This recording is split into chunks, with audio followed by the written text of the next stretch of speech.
नाशिकमध्ये मोठी कारवाई. अंबड पोलिसांच्या हाती तब्बल 24 लाखांचा मुद्देमाल. गुन्हे शाखा युनिट क्रमांक 1 ची दमदार कामगिरी.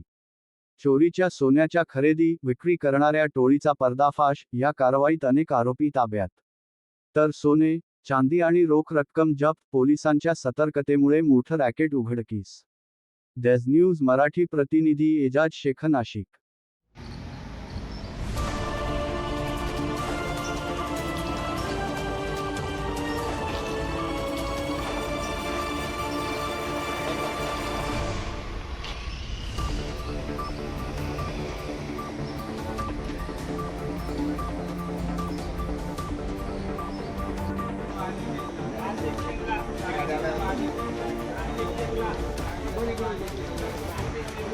कायद्याचा बालेकिल्ला नाशिक जिल्हा, कायद्याचा बालेकिल्ला नाशिक जिल्हा, कायद्याचा बालेकिल्ला नाशिक जिल्हा, कायद्याचा बालेकिल्ला नाशिक जिल्हा, कायद्याचा बालेकिल्ला नाशिक जिल्हा, कायद्याचा बालेकिल्ला नाशिक जिल्हा, कायद्याचा बालेकिल्ला नाशिक जिल्हा.